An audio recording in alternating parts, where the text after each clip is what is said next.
نحمده ونصلي على رسوله الكريم. أما بعد، أعوذ بالله من الشيطان الرجيم. بسم الله الرحمن الرحيم. رب اشرح لي صدري ويسر لي أمري واحلل عقدة من لساني يفقهوا قولي. رب يسر ولا تعسر وتمم بالخير.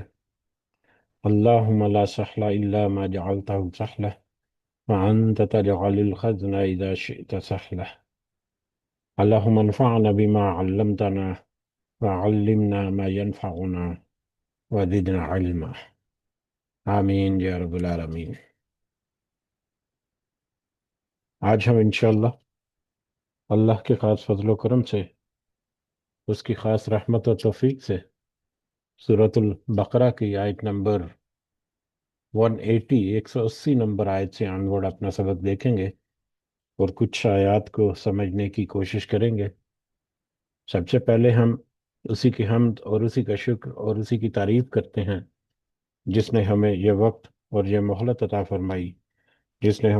ہمیں یہ سہولیات، یہ ضروریات، یہ ٹیکنالوجی، یہ رزق اور بے شمار انعام و اکرام اور فضل و کرم ہمارے اوپر کیا، اور خاص کر جس نے ہمارے دلوں میں یہ ڈالا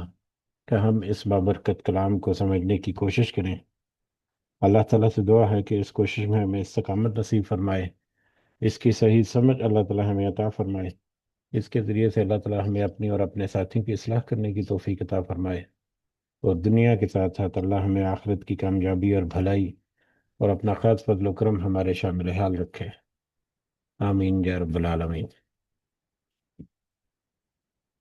آگے بڑھنے سے پہلے ہم اپنا پچھلا سبق دہراتے ہیں، جو کہ آیت نمبر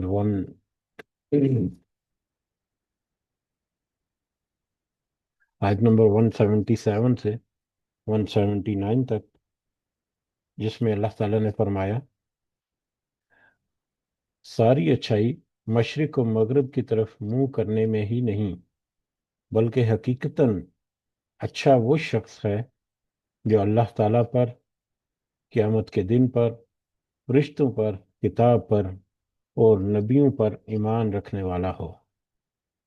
جو مال سے محبت ہونے کے باوجود قرابت داروں، یتیموں، مسکینوں، مسافروں اور سوال کرنے والوں کو مال دے، غلاموں کو آزاد کرے، نماز کی پابندی کرے اور زکوٰۃ کی ادائیگی کرے، جب وہ وعدہ کرے تب اسے پورا کرے، تنگ دستی، دکھ درد اور لڑائی کے وقت صبر کرے، یہی سچے لوگ ہیں اور یہی پرہیزگار ہیں۔ اے ایمان والو، تم پر مقتولوں کا قصاص لینا فرض کیا گیا ہے، آزاد کے بدلے، غلام غلام کے بدلے، عورت کے بدلے۔ ہاں، جس کسی کو اس کے بھائی کی طرف سے کچھ معافی دی جائے، اسے بھلائی کی اتباع کرنی چاہیے اور آسانی کے ساتھ دیت ادا کرنی چاہیے۔ تمہارے رب کی طرف سے یہ تخفیف اور رحمت ہے، اس کے بعد بھی جو سرکشی کرے اسے دردناک عذاب ہوگا۔ عقل مندو، قصاص میں تمہارے لیے زندگی ہے، اس باعث تم قتل ناحق سے رکو گے، اس کے باعث تم قتل ناحق سے رکو گے، یا اس کے باعث تم تقوی اختیار کرو گے۔ یہ ہمارا کل کا سبق تھا، پچھلی مجلس کا سبق، جس میں دو اہم موضوعات جو ہیں وہ زیر بحث آئے، یا جن کے بارے میں اللہ تعالیٰ کی رہنمائی ہمیں ملی۔ ایک تو نیکی کے بارے میں کہ اصل حقیقت کیا ہے نیکی کی، وہ ظاہری نہیں بلکہ وہ باطنی یا روحانی ہے، لہذا چہرہ مشرق کی طرف یا مغرب کی طرف یا صرف چہرے کو قبلہ رخ کر دینا در حقیقت یہ نیکی نہیں، بلکہ اصل نیکی تو اس کے پیچھے چھپی ہوئی نیت اور ارادہ اور عمل کی پختگی اور ایمان اور دیگر جتنے روحانی میٹرز ہیں وہ ہیں جو کہ بنیاد بنتے ہیں ظاہری جتنے بھی اعمال ہیں انسان کے اس کے، تو لہذا نیکی کی اصل حقیقت کو پہچاننے کی طرف زیادہ توجہ ہونی چاہیے، اور اس کے مطابق پھر اپنا ظاہر جو ہے اس کو بہتر کرنا چاہیے، اس کو سنوارنا چاہیے۔ اور دوسرا، نظام قصاص یا قانون قصاص کا تذکرہ۔ اور پھر آخری سبق کے آخری حصے میں اللہ تعالیٰ نے کہا کہ در حقیقت نظام قصاص یا قانون قصاص کی عمل درآمد کرنے میں ہی آ، مطلب تمہاری حیات ہے۔ کیونکہ اگر جو نظام قصاص یا اس طرح کے فسادی قسم کے جو معاملات ہیں، ان کے قوانین جب تک امپلیمنٹ نہیں ہوں گے تو معاشرے میں وہ خوف یا وہ ایک پہلو جو ہے اجاگر نہیں ہوگا کہ جس سے انسان جو ہے یا دوسرے جتنے اکائیاں ہیں وہ اپنے آپ کو اس فساد سے یا اس قتل و غارت گری سے دور رکھیں۔ دوسروں کو دیکھ کر جب ان کو عبرت آئے گی تو یقیناً اس سے امن و امان میں اضافہ ہوگا، معاشرے میں ایک اوورال سچویشن جو ہے اس میں بہتری آئے گی۔ تو لہذا نظام قصاص یا قانون قصاص کی عمل درآمد، اس کو پریکٹیکلی امپلیمنٹ کرنا، یہ بھی ایک معاشرے میں مطلب قوانین کو پریکٹیکلی امپلیمنٹ کرنا جو ہے وہ بڑا اہم رکھتا ہے، رول رکھتا ہے۔ آگے بڑھتے ہیں ہم اپنے سبق کی طرف آج کا۔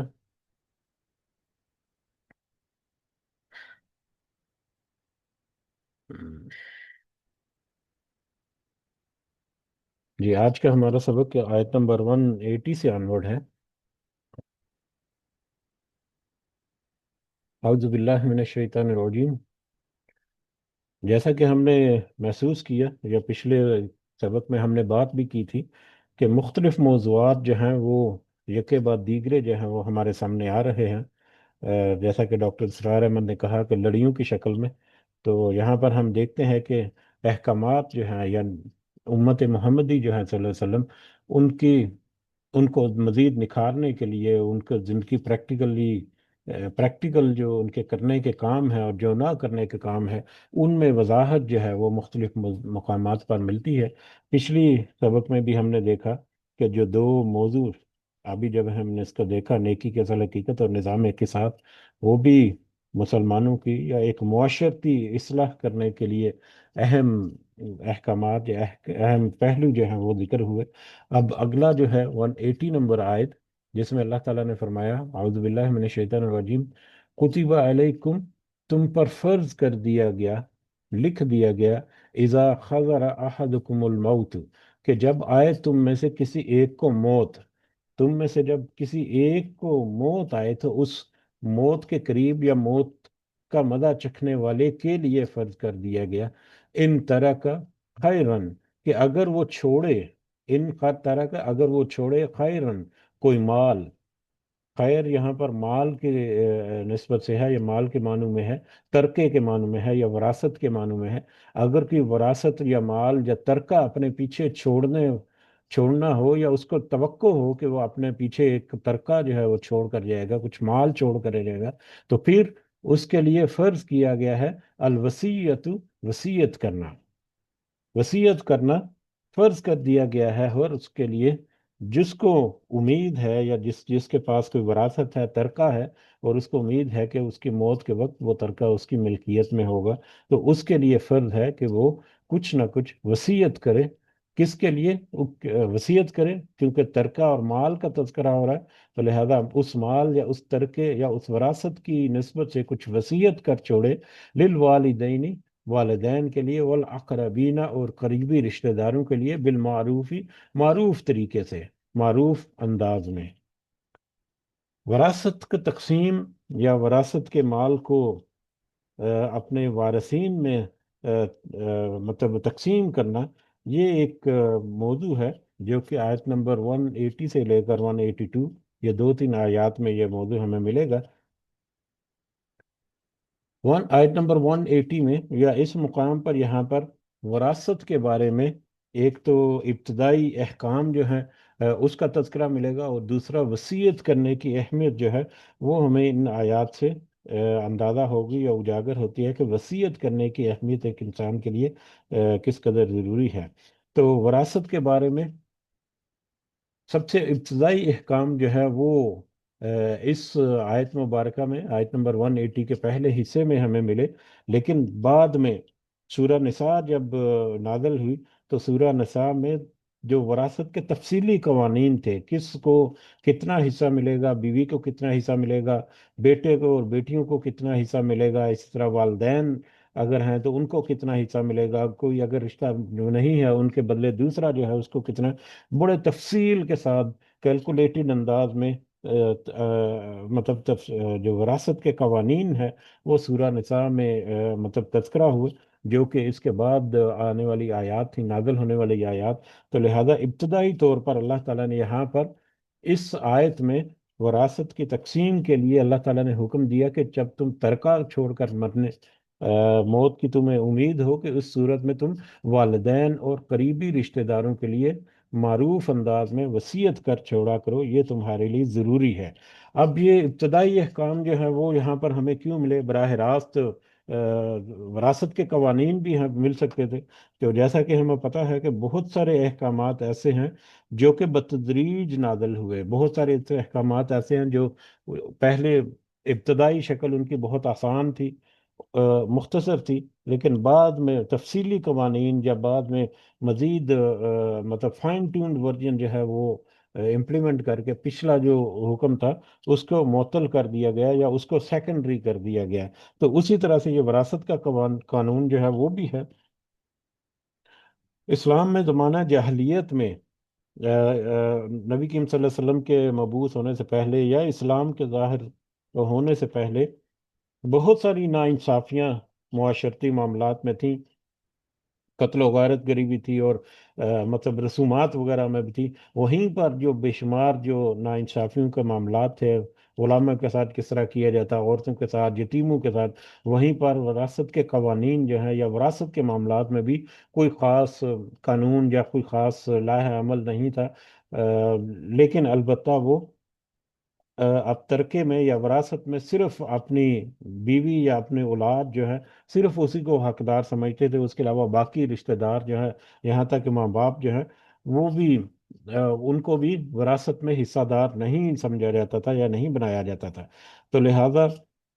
ان ابتدائی احکامات میں اللہ تعالیٰ نے حکم دیا ان کی، یہ کہہ لو کہ اب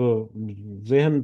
سازی یا ان کو تیار کرنے کے لیے ذہنی طور پر، کہ یہ جو مال جس کو تم دنیا کی زندگی میں کماتے ہو، محنت کر کے کماتے ہو، جیسے بھی حاصل کرتے ہو، یہ مال جو ہے تمہارا اپنا نہیں ہے، تم چھوڑ کر دوسرے لوگوں کے لیے جاؤ گے۔ تو تم جب دوسرے لوگوں کے لیے چھوڑ کر جاؤ تو صرف تمہارے بیوی بچوں کا حق نہیں، بلکہ تمہارے والدین اور تمہارے جو قریبی عزیز و اقارب یا رشتہ دار ہیں وہ بھی اس میں سے حقدار ہیں۔ تو لہذا جب تمہیں موت آئے تو اس سے پہلے اگر تمہارے پاس ترکہ ہے تو تم اس کو نہ صرف اپنے بال بچوں کے بلکہ اپنے والدین، جو کہ اللہ کے بعد سب سے زیادہ جس کو احسان کرنے کا مطلب حکم ہے، اور پھر دیگر قریبی رشتہ دار جو ہیں ان کو ساتھ بھی معروف طریقے سے، ایک احسن یا اچھے طریقے سے تم اپنا مال جو ہے ان کے لیے بھی وصیت کرو یا ان کے لیے بھی کچھ چھوڑ کر جاؤ۔ لیکن بعد میں جیسا کہ تذکرہ ہوا سورہ نساء میں، جب مزید تفصیل کے ساتھ یہ سارے وراثت کے قوانین نازل ہوئے تو اس کے بعد پھر یہ آیت کا یہ حصہ کہ تم اپنے مال کے ترکہ یا اپنے وراثت جو ہے اس کے بارے میں والدین اور قریب اقربین کے لیے، قریبی رشتہ داروں کے لیے وصیت کیا کرو، یہ حصہ جو ہے یہ منسوخ ہو گیا یا اس کی عمل درآمد جو ہے وہ روک دیا گیا۔ ہاں البتہ وصیت جو ہے، صرف وصیت وہ سلسلہ باقی رہا، لیکن احادیث کی روشنی میں ہمیں پتہ چلتا ہے کہ ایک تہائی تک کا مال جو ہے یا وراثت جو ہے اس کے اوپر انسان کا اپنا حق ہے کہ وہ اس میں سے اپنی مرضی سے وصیت کر سکتا ہے ان رشتہ داروں کے لیے جو جن کا وراثت میں کوئی حصہ نہیں ہے، یا ان بہت ساری دوسری جگہوں پر بھی جو کہ غیر مطلب موروثی ہیں یا جن کو وراثت میں کوئی حصہ نہیں ملے گا، یا اپنی مرضی سے کسی ادارے کے لیے یا کسی دوسرے انسٹیٹیوٹ کے لیے، کسی نیکی کے کام کے لیے، بھلائی کے لیے، کسی کہیں پر مختص کرنے کے لیے وہ اپنی وصیت جو ہے وہ کر سکتا ہے کہ میرے بعد میرے مال کا 1/3، تیسرا حصہ جو ہے میکسیمم، اس سے زیادہ کہ اس کے پاس کوئی گنجائش نہیں یا کوئی اجازت نہیں کہ وہ اپنے چھوڑے ہوئے مال میں سے وصیت کر سکے۔ وہ